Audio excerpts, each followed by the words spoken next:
ရှင်ကျမတို့ကတော့ Search for Common Ground ကတင်နန်းတာရဖြစ်ပါတယ်ကျမတို့အခုကခွန်းတို့တုံတောင်ဆိုတဲ့ Mount Victoria ကိုလာရောက်နေတာဖြစ်ပါတယ်ရှင်ခွန်းတို့တုံတောင်မှာဆိုရင်တော့ဖျားစီတီတွေရဲ့လက်ဝါးကတိုင်ရှိပါရဲ့ရှင်ဒါဆိုရင်တော့ဖျားစီတီနဲ့လက်ဝါးကတိုင်ကြောင့်တင်နန်းတာတွေရဲ့အမြင်လေးကိုရှင်းပြပေးကြပါအောင်ရှင်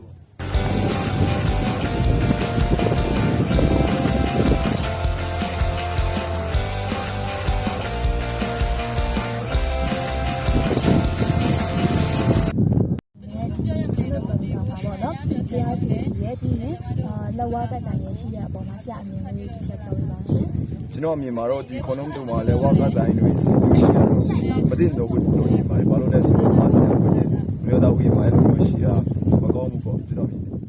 အဲ့ဒီပေါ်ဖို့ရဲ့အမြင်လေးပြောပြပါရှင်စီဒီကိုလက်ဝါးကတိုင်မျိုးရှိရတော့ကျွန်မအထင်တော့ကောင်းပါတယ်ဘာလဲဆိုတော့စီဒီကတော့လေဘယ်လိုပုဒ်တာပါတာတွေတော့ကစီဒီကလည်းဒီကအချက်ပေါ့နော်အခုဆိုတော့ course တော့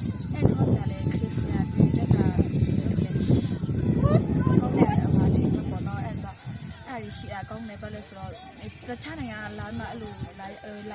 လာရောက်ပြီးမှဒီမှာအလဲအပတ်တီလာတဲ့အချိန်မှာလဲအာဆီယံမွေးနေ့တင်နေတယ်ပေါ့နော်ဒီတောင်လာတဲ့အချိန်မှာပေါ့သူတို့ဒီနေမှာပေါ့နော်ချင်းပြည်နယ်မှာပေါ့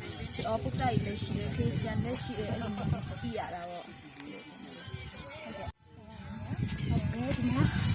ဒီဒီလေးရှိနေတယ်လောကတိုင်လေးရှိရဆိုတော့ကောင်းပါတယ်ဘာလို့လဲဆိုတော့ဒီဟိုကြတော့ဒီဝီဒိုရတောင်ကံပလက်မရှိရကြတော့ဒီလည်းများတယ်ဆိုတော့နော်ဒီမှာလည်းကြည့်တယ်တွေကလည်းဒီမှာလည်းချက်သားတွေဆိုပိုရောက်တာရောနော်အဲဆို